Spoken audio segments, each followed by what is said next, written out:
जय हिंद मेरे प्यारे बच्चों, आप सभी कैसे हैं। मैं मानता हूँ आप सभी स्वस्थ होंगे, मस्त होंगे, पढ़ने में व्यस्त होंगे। और जैसा कि आपको हम क्वेश्चन करा रहे हैं नीट के क्वेश्चन पेपर अपने अपने परिवार एसपीसीटी पॉइंट में, तो उसमें नीट के 2022 के जो क्वेश्चन हो गए हैं वो लगभग 20 के आसपास हो गए हैं। ठीक है, तो पिछली वीडियो में जो हमने कराए थे न्यूमेरिकल कराए थे, बहुत ज्यादा इंपोर्टेंट न्यूमेरिकल थे। आप लोग उनको देख लेना अगर जिसने भी नहीं देखे हो। ठीक है, उन न्यूमेरिकल्स के अगर आप कर लोगे तो एक दो क्वेश्चन इस बार भी आपको किसी भी एग्जाम में या तो सेम मिलेंगे, उस टॉपिक के ऊपर मिल जाएंगे। ठीक है, तो अब हमारे पास 3 क्वेश्चन और हैं और इनमें कुछ में आंसर मतलब स्टेटमेंट बना के रखे हैं, तो कुछ में उन्होंने गलतियां दी हैं और आपको सही करनी है। ठीक है, आपको क्योंकि आप बच्चे हो तो आपको उनकी गलतियां सुधारने का मौका दिया जाता है कि हमने जो गलतियां की आप सुधारिए और अपने नंबर लीजिए। ठीक है, उन्हें तो पता ही नहीं होता कि क्या क्या गलत है क्या नहीं, वो तो उठाते हैं लिख देते हैं, लेकिन आप तो बच्चे हो, आप तो अच्छे से कर देते हो। इसलिए आपको अच्छा वाला टिक करना है, जो जिसमें गलती है उसकी गलती निकाल के आपको बताना है। ठीक है, तो देखते हैं कि इस वाले क्वेश्चन में क्या गलती है। चलते हैं, देखो ये पहला जो रखा है लिक्वास टेस्ट। लिक्वास टेस्ट के बारे में सबको पता होगा। लिक्वास टेस्ट जो होता है एल्कोहल्स को मतलब आइडेंटिफाई करने में होता है, जो एल्कोहल्स होते हैं उनकी पहचान करने में। ठीक है, इसमें 3 एल्कोहल्स आते हैं, प्राइमरी, सेकेंडरी और टर्सरी। ठीक है, कितने आते हैं? 3, प्राइमरी, सेकेंडरी और टर्सरी। ओके, तो इसमें बताया गया है in Lucas test primary, secondary and tertiary alcohols are distinguished on the basis of their reactivity with concentrate HCl, ZnCl2 known as Lucas test. मतलब उनकी स्टेबिलिटी चेक की जाती है किसकी? लिक्वास टेस्ट के प्रेजेंस में। और लिक्वास टेस्ट जो होता है उसकी सबसे मेन पहचान होती है कंसंट्रेट HCl प्लस ZnCl2 के साथ रिएक्शन करता है। कैसे करता है?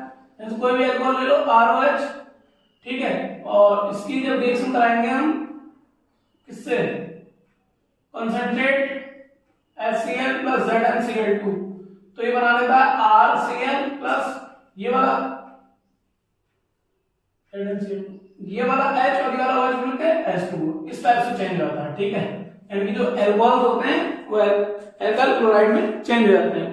तो अब पहला स्टेटमेंट सही है, सही बात है। प्राइमरी, सेकेंडरी एंड टर्सरी तीनों एल्कोहल्स की पहचान इस वाले से की जाती है, बिल्कुल सही बात है। ठीक है, ओके। अगले नंबर रखा है primary alcohols are most reactive and immediately produce turbidity at room temperature. ये कह रहा है कि जो प्राथमिक अल्कोहल होता है वो सबसे ज्यादा इन तीनों अल्कोहल्स में सबसे ज्यादा रिएक्टिव प्राइमरी अल्कोहल्स होता है, और वो तुरंत जब रिएक्शन कराते हैं तो टर्बिडिटी शो कर देता है। टर्बिडिटी मतलब होता है धुंधलापन। क्या रिएक्शन करके तुरंत धुंधलेपन में चेंज हो जाता है। लेकिन आपने बहुत अच्छे से पढ़ा हुआ, आपको मुझे पता है क्योंकि आप पूरे साल अच्छे से पढ़ते हैं और आपको पता है कि इनकी बात गलत है। ठीक है, और आप एकदम पकड़ लेंगे कैसे? क्योंकि प्राइमरी अल्कोहल्स नहीं करता है, टर्सरी करता है। टर्सरी एकदम तुरंत इससे रिएक्शन करके टर्बिडिटी शो करने लगता है। ठीक है, और इसके बाद सेकेंडरी वाला जो 5 मिनट लेता है, और प्राथमिक जो है यानी कि प्राइमरी को रूम टेम्परेचर पे रिएक्शन नहीं करता है। वो इसमें लिखा हुआ ना रूम टेम्परेचर का मतलब 25 degree C. Room temperature primary को रिएक्शन करता ही नहीं है, और इन्होंने क्या दिया है प्राइमरी को सबसे ज्यादा रिएक्टिव होता है, रूम टेम्परेचर रिएक्शन कर लेता है। लेकिन ऐसा नहीं होता है। कौन करता है?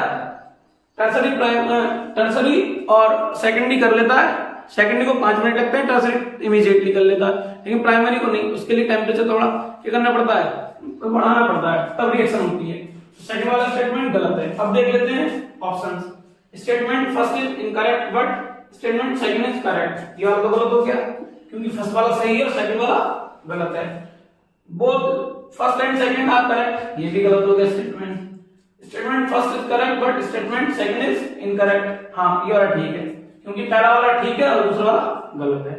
ठीक है, क्वेश्चन तो ये हुआ है सर। दूसरा ये है उसके ऊपर हाइड्रोजन रूल के ऊपर क्वेश्चन है, मोस्ट इंपोर्टेंट क्वेश्चन है, बहुत ज्यादा अच्छे से क्लियर हो जाएगा आपका। देखिए, in the coagulation of a positive salt, अगर हमें पॉजिटिव सॉल्ट का कोगुलेशन करना है, द फ्लक्टिंग पावर का मतलब होता है किसी भी सॉल्ट में से, जैसे कोई भी सॉल्ट है, ठीक है, क्वालिटी सॉल्ट है कोई भी, तो उसके जो सॉलिड के जो पार्टिकल्स होते हैं उनको सेपरेट करना है, इट्स कॉल्ड फ्लोटिंग पावर। ठीक है, उनको जो सेपरेट करने की जो प्रोसेस होता है उसको कहलाते हैं floating power.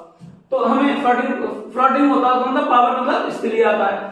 Of the 3 given salts is in the order NaCl, Na2, SO4, Na3, PO4।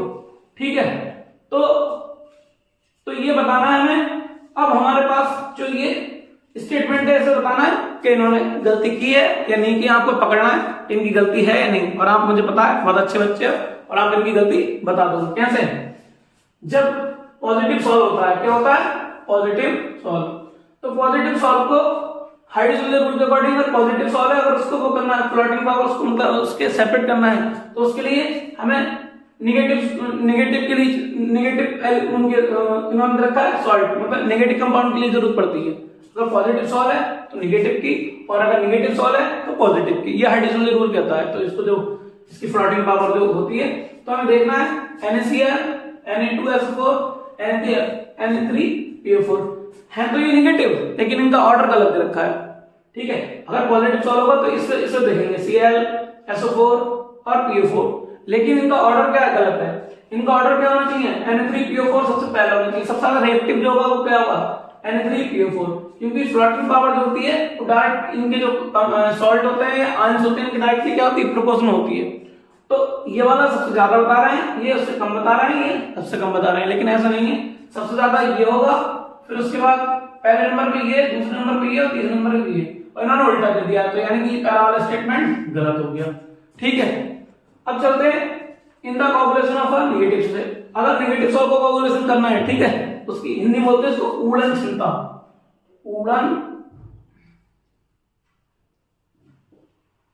ऊड़न क्षमता, इसका मतलब होता है भाई जो कोई भी मतलब क्वालिटी सॉल्व है उसमें से सॉलिड पार्टिकल्स को सेपरेट करने की पावर क्या कहलाती है? Floating power. Okay, of the 3 given ions is the, तो हमें करना है, इसमें बताना है जब नेगेटिव सॉल्व होगा तो उसको कौन वो करेगा? न्यूट्रल, पॉजिटिव करेंगे।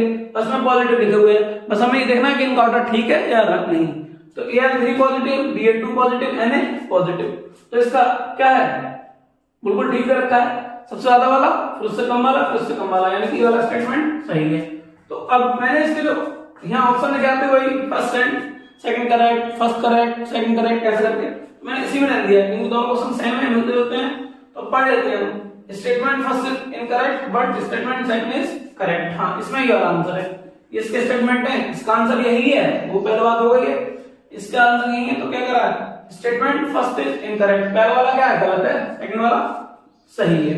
ठीक है, और both statement first and second are correct, तो ये तो गलत, पहले जब सही हो गया, तो इतनी बात क्लियर हो गई। अब चलते हैं, इसमें बताना है चूज द करेक्ट आंसर, मतलब इसमें 3-4 आंसर उन्होंने गलत कर रखे हैं और एक आंसर ठीक है, आपको ढूंढना है आंसर कौन सा सही है। इन दोनों क्वेश्चंस में एक गलतियां थी, ढूंढ ली आपने। ठीक है, अब अगले क्वेश्चन पे चलते हैं, इसमें फिर बतानी है आपको कि इसमें क्या गलती है। चलते हैं, क्या है question? Choose the correct statement, both diamond and graphite are used as dry lubricants. ठीक है, तो ये कहना चाह रहा है पहला स्टेटमेंट, जो डायमंड और ग्रेफाइट होता है वो दोनों ड्राई लुब्रिकेंट्स होता है, शुष्क स्नेहक। कौन से? ड्राई होता है शुष्क, और इसका लुब्रिकेंट्स होता है स्नेहक। तो क्या हो गया? शुष्क स्नेहक। क्या हो गया?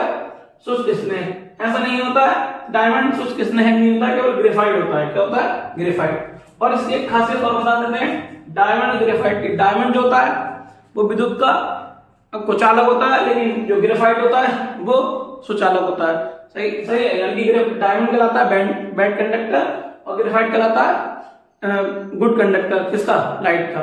ओके, तो अब हम क्या करेंगे? करंट का गुड कंडक्टर। अब हम तुम्हें एक प्रैक्टिकल भी बताते हैं। अगर आपको कभी इस पे प्रैक्टिकल करना हो तो आप एक काम करना, आपके घर में पेंसिल तो होती होंगी, ठीक है, आप यूज कर रहे होंगे। आप पेंसिल के उसको रफ वो करना, रफ मतलब साफ करना, एक दोनों साइड की साफ कर लेना, इधर भी इधर भी। इधर साइड में एक साइड में बल्ब के तारों को जोड़ देना ऐसा करके इधर, और उन दोनों को उसमें लगा देना, आपका बल्ब जल जाएगा। ठीक है, तो जो इधर ऐसे इधर साइड वाले इधर भी रफ कर लोगे, इधर भी, मतलब उसको दोनों तरफ से छील लोगे ऐसे, इधर भी और इधर भी छीलो, इधर भी छीलोगे। तो इधर वालों को तो तार मान दो दोनों पे, ठीक है, एक बल्ब का इधर पॉजिटिव इधर नेगेटिव, और उसको लगा दो ऐसे करके। ठीक है, आपका बल्ब क्या होगा? जल जाएगा। तो पता चल जाएगा आपका कि हाँ ये इसका करंट का गुड कंडक्टर है। कौन? ग्रेफाइट। ठीक है, तो पहली बात तो इन्होंने ये नहीं पूछा था गुड कंडक्टर कभी कभी आ जाता है, तब इसलिए बता रहा हूं। तो इन्होंने अब हमें ये बताना है कि शुष्क स्नेहक, तो डायमंड शुष्क नहीं होता, तो हमारा आंसर ये वाला नहीं है। मतलब अब आप पहला आंसर तो खत्म कर दो। फिर आ गया डायमंड एंड ग्रेफाइट है टू डायमेंशनल नेटवर्क। ठीक है, आपको बहुत अच्छे से पता होगा डायमंड 2D नहीं होता है, टू डायमेंशनल कौन होता है 2D। क्या 2D? तो डायमंड 2D नहीं होता, डायमंड 3D होता है। क्या होता है डायमंड 3D। इसका जो स्ट्रक्चर होता है वो टेट्राहेड्रल फॉर्म में होता है, तो ये क्या होगा 3D होगा, और ग्रेफाइट 2D होता है। तो एक तो बात सही है लेकिन दूसरी बात गलत है, तो ये भी गलत हो गया, पहला गलत दूसरा गलत। Diamond is covalent and graphite is आयनिक। ठीक है, आपको बहुत अच्छे से पता है ये है कार्बन के इलेक्ट्रॉन्स। क्या? कार्बन के इलेक्ट्रॉन्स। इलेक्ट्रॉन्स का मतलब होता है अपर रूप। क्या होता है? अपर रूप। क्या? अपर रूप। तो कार्बन के बहुत सारे अपर रूप हैं, जो मेनली होते हैं वो एक ग्रेफाइट, सही, डायमंड और फुलरिंग्स, ये बहुत ज्यादा पूछे जाते हैं, इनके ऊपर क्वेश्चन बहुत बनते हैं। फुलरिंग्स जो कंपाउंड होता है उसमें कम से कम 60 कार्बन होने चाहिए। ठीक है, तो कह रहा है ये आयनिक तो हो नहीं सकता क्योंकि कार्बन से बने हुए, कार्बन से बने हुए तो कोवेलेंट, मतलब कोवेलेंट होंगे, तो ये भी कोवेलेंट होगा और ये भी कोवेलेंट होगा, तो इसमें ग्रेफाइट वाली बात गलत हो गई। अब आते हैं diamond is sp3 hybridise and graphite is sp2 hybridise. अभी मैंने बताया कि ये जो होता है डायमंड टेट्राहेड्रल होता है। क्या होता है? टेट्राहेड्रल। और टेट्राहेड्रल का आपको हाइब्रिडाइजेशन पता होगा बहुत अच्छे से, कैसा होता है sp3। कैसा होता है? sp3। ठीक है, और ग्रेफाइट इज sp2। और ये मैंने क्या बताया था, ये 2D होता है, तो ये वाला क्या sp2 होता है। ठीक है, ये आ गया। एक नॉलेज और दे देता हूं इसके साथ, कभी कभी क्वेश्चन पूछ लेता है। ठीक है, रफ कर देते हैं। तो आंसर कौन सा हो गया हमारा? फोर्थ। इस क्वेश्चन का आंसर हो गया हमारा फोर्थ। तो इसमें क्या कभी कभी दे देता है, स्टेटमेंट बना के दे सकता है, कैसे भी जितने भी बना के दे सकता है उसके साथ तो बोल देते हैं। तो देता है डायमंड में जो होती है S की परसेंटेज कितनी होती है, तो जब sp3 कर रहा है तो आपको पता होगा S कितना होता है 25% और P कितना होता है 75, क्योंकि P के 3 है तो 25 25 25 3 25 से 75 S का पहला। ठीक है, ऐसे दे देगा कि diamond is conduct S character अगर देखा तो S करेक्टर कितना है, TDD में क्वेश्चन में पूछ रखा है 25%, कितना 25%।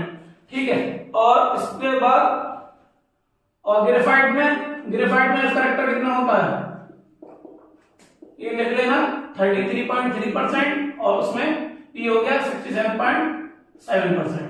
ठीक है, तो कोई भी देता है S करेक्टर करके दे देगा या P करेक्टर करके, ऐसे भी स्टेटमेंट बन जाते हैं। चालक के बारे में बनता है। ये वाली बात मैंने इनकी इसलिए बता दी, कभी भी स्टेटमेंट कैसे भी बना सकते हैं। ठीक है, तो आपको ये वाली बात इसके अच्छा बात है, जरूर आपको साथ में मतलब नोट करते चलना। ठीक है, तो आज के लिए 3 क्वेश्चन है। ठीक है, तो चलते हैं आगे। देखिए 3 क्वेश्चन मैंने करा दिए थे, ये चौथा है और ये 5वां है। इसमें बताना है नॉट करेक्ट अबाउट डाइबोरेन। क्या डाइबोरेन क्या फॉर्मूला होता है? B2S6। जब अकेला हम B लिखते हैं तो उसको बोलते हैं बोरॉन। क्या बोलते हैं उसको? बोरॉन। लेकिन जब हाइड्रोजन के साथ जुड़ जाता है तो हम बोलते हैं उसको डाइबोरेन। क्या? डाइबोरेन। बहुत फर्क है इसमें। इसकी स्पेलिंग होती है BORON और इसकी होती है BORAN। डाइबोरेन पढ़ते हैं इसको पढ़ते हैं बोरॉन। तो हमें बताना है इसके बारे में 4 स्टेटमेंट दे रखे हैं। 4 स्टेटमेंट है, ये बताना कि इसमें गलत कौन सा, नॉट करेक्ट मतलब कौन सा सही नहीं है। तो हम चलते हैं। Both the boron atoms are sp2 hybridised. ठीक है, इसका स्ट्रक्चर होता है ये ब्रिज स्ट्रक्चर। ठीक है, और जब हम इसमें देखेंगे तो 4 टर्मिनल हाइड्रोजन है। ओके, 4 टर्मिनल हाइड्रोजन है और इसके साथ ये है बोथ बोरॉन, एक ये बोरॉन और एक ये बोरॉन है। इसके देखो जरा, एक सिग्मा बॉन्ड, दूसरा सिग्मा बॉन्ड, तीसरा सिग्मा बॉन्ड, चौथा सिग्मा बॉन्ड। जब 4 सिग्मा बॉन्ड होते हैं तो कौन सा समीकरण होता है? sp2 या sp3? बोलो sp3। क्या होता है? sp3। तो sp3 और इन्होंने क्या रखा है? sp2। तो देखो मैंने आपसे पहले बताया था कि आप बहुत अच्छे बच्चे हो और इनकी गलतियां एकदम पकड़ लेते हो और अपने क्वेश्चन सही कर ले जाते हो। तो इसमें कौन सा समीकरण होगा? sp3। तो वैसे तो ये गलत है लेकिन जो आंसर पूछा है इन्होंने उसके हिसाब से सही है। तो पहला हमारा जो आंसर होगा वो सही होगा, अगर स्टेटमेंट पूछेगा तो गलत होगा। ओके, आगे चलते हैं। आगे वाले ऑप्शन भी देखते चलेंगे क्योंकि किसी में ऐसे रखा होता है ए, मतलब किसी एक ऑप्शन में रखा होता है ए। ठीक है, किसी में देता है ए और बी दोनों, किसी में देता है ABC तीनों। ठीक है, और किसी में देता है इनमें से कोई नहीं। तो उनके हिसाब से हमें ऑप्शन और भी देखने पड़ेंगे। ठीक है, तो क्या कह रहा है? There are 3 centre 2 electron bonds. तो ये जो डाइबोरॉन स्ट्रक्चर होता है वो 3 सेंटर 2 इलेक्ट्रॉन के लिए बहुत फेमस माना जाता है। अगर कहीं भी पूछ लिया, अगर आपको ज्यादा डीप भी नहीं पता हो, अगर किसी ने देखिए किसी ने कह दिया बताओ ऐसा कौन सा कंपाउंड है जिसमें 3 सेंटर 2 इलेक्ट्रॉन होते हैं, आराम से बताना B2S6। क्या B2S6 डाइबोरोन का स्ट्रक्चर होता है B2S6, तो ऐसे बताना है। ठीक है, B2S6 क्या 3 सेंटर 2 इलेक्ट्रॉन, तो कितना आएगा 3 सेंटर चेक कैसे करते हैं, एक ही आ गया, दूसरा ही आ गया, तीसरा ही आ गया, कितने हो गए 3 सेंटर हो गए। एक सेंटर मतलब ये कॉर्नर टाइप का, एक ये आ गया, एक ये आ गया, एक ये आ गया, तो हम बोलते हैं BHB, तो क्या हुआ है इसको बोल देते हैं 3 centre.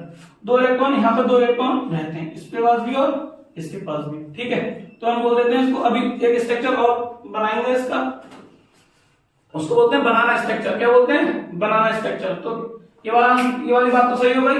The 4 terminal B1H, terminal कहां है, ये 1 2 3 4, तो कितने हैं 4 टर्मिनल किससे जुड़े हुए हैं B से, एक B है देखो 1 2 और ये जुड़े हुए हैं, कितना हो गया the 4 terminal B1H bonds are 2 center 2 electron bonds, तो क्या कहलाएगा ये 2 सेंटर हो गए, 1 2 और ये वाले, और इसके पास भी कितने होंगे 2 इलेक्ट्रॉन होंगे। देखो ये हो गया ना 2 सेंटर, ये और ये वाले जो B हैं इन 2 सेंटर से जुड़े हुए हैं इस तरह से, ये वाला भी। तो क्या है वैसे ही टोटल जो है 4 टर्मिनल है, एक T वाला मतलब टर्मिनल 1 2 3 4 और भी हो गए 2 सेंटर 1 2 सेंटर, इसके लिए भी इसके लिए भी, और 2 इलेक्ट्रॉन, इनके पास भी कितने इलेक्ट्रॉन होंगे 2 इलेक्ट्रॉन, तो ये वाली बात भी सही है। The 4 terminal hydrogen atoms and the 2 boron atoms lie in one plane, और ये पूरे क्या है एक प्लेन में, एक प्लेन में मतलब ये इस टाइम किसमें बने हुए हैं बाइबोर्ड पर बने हुए हैं। अगर तुम्हारी शकल पे बना दिया है तो क्या हो जाएंगे तुम्हारी शकल पे बन जाएंगे प्लेन में। ठीक है, शकल पे मतलब किसी भी चीज पे बना देते हैं, बुरा मत मानना, थोड़ी बहुत मजाक चलती है। ठीक है, वरना कुछ बच्चे कमेंट में लिखते हैं सर आप इतने सीरियस होकर पढ़ाते हैं, तो अब थोड़ा हम अपने उसमें आएंगे मस्ती में, जैसे पढ़ाते हैं इस चीज के लिए जाने आते हैं। ठीक है, तो ये वाला भी आंसर ठीक हो गया। तो हमारा जो आंसर है वो क्या है, वैसे स्टेटमेंट गलत कौन सा फर्स्ट, लेकिन हमारा करेक्ट आंसर पूछेंगे वो फर्स्ट हो जाएगा, तो आंसर फर्स्ट सही है।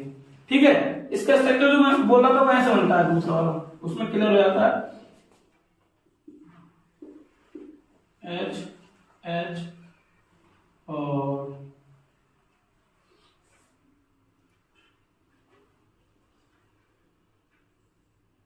यहाँ पे 2 इलेक्ट्रॉन दिखाते हैं, H बॉन्डिंग यहाँ पे आती है ऐसे, फिर दूसरा वाला इधर ऐसे 2 इलेक्ट्रॉन उसके यहाँ। ठीक है, ये H बॉन्डिंग हो जाती है, और जब ये H इस टाइप से बनता है, इसको बोलते हैं बनाना स्ट्रक्चर। क्या बोलते हैं बनाना स्ट्रक्चर। बताओ बनाना क्यों बोलेंगे, बनाने का शेप भी कैसा होता है थोड़ा मुड़ा हुआ, इसका भी थोड़ा क्या मुड़ा हुआ, इसमें ये 2 इलेक्ट्रॉन साथ दिख जाते हैं जब दिखाते हैं तो 3 सेंटर 1 2 3 सेंटर तो और 2 इलेक्ट्रॉन ऐसे करके बताते हैं। ठीक है, इस वाली बात है। ओके, बात क्लियर। अगला क्वेश्चन है identify the incorrect structure from the following, इनमें से बताना है कौन सा इनकरेक्ट है। मतलब ज्यादातर इन लोगों को पता नहीं होता, क्वेश्चन बनाने वालों को तुमसे पूछते हैं पसंद करने के लिए बताओ कौन सा सही है। अगर सब अपना कहते हैं भाई ये सही बताओ तो सही वाली चीज बतानी है ना, अब बच्चा ढूंढता सही वाली है और पूछते हैं गलत वाली। कभी कभी इसी चक्कर में गलत हो जाते हैं कि वो सही ढूंढने में लगा रहता है, उन्होंने पूछा होता है गलत, तो क्या कभी कभी इसी चीज में क्वेश्चन गलत आते हैं, फिर बाद में कहता है अच्छा इनकरेक्ट पूछा था, और ये हम तो मर गए, हम तो करेक्ट कर आए। तो तुम ऐसा ऑप्शन फर्स्ट पढ़ा, तुमने पढ़ा और क्या कर दिया फर्स्ट वाला सही है, फर्स्ट ऑप्शन भर दिया फर्स्ट, लेकिन वो पूछता है गलत। तो ध्यान से पढ़ना है इस चीज को, सबसे पहले इसको अंडरलाइन कर लो या सर्किल कर लो, जो भी करना है उस चीज को, उसको ध्यान में रखते हुए, क्योंकि सही तो जब 4 ऑप्शन है तो सही तो एकदम मिल जाएगा किसी एक में, क्योंकि 3 सही होंगे। ठीक है, इनकरेक्ट ढूंढना भारी पड़ता है, इसलिए आपको बहुत ध्यान से क्वेश्चन पढ़ने हैं। The set of dxy dyz और dz, ठीक है 3 की तरह की dxy dyz और dz, ठीक है इनकी बतानी है कि इनकी जो शेप्स होती हैं ऑर्बिटल्स की, आपको पता होगा सिमिलर होती हैं तीनों की, and dx square minus y square और dz square are similar to each other, और ये दोनों सिमिलर होती हैं। देखते हैं, आपको पता होगा ये जो d की जो शेप होती है होती है डबल डम्बल टाइप की। कैसे होती है? डबल डम्बल टाइप, सबको आता होगा बहुत अच्छे से, 11वीं में पढ़ रखा होगा। तो कैसे होती हैं? ऐसे बना लेते हैं हम, x लिख लेते हैं या y लिख लेते हैं और फिर बनाते हैं कुछ इस तरीके से, ऐसे बनाते हैं। ठीक है, तो ये आती है dxy की, इसकी dxy की, इसका ये बनाते हैं और यहाँ लिख देते हैं बाई और जेड, ये इस टाइप से पक्का। ये होती है डी बाई जेड। फिर इसके बाद इसका बनाते हैं क्या, यहाँ जेड लिख लेंगे, यहाँ एक्स लिख लेंगे। ठीक है, मैं जल्दी जल्दी बना रहा हूं। अबे कैसे बनना है जल्दी में, ध्यान चक्कर से सब। और इसकी होती है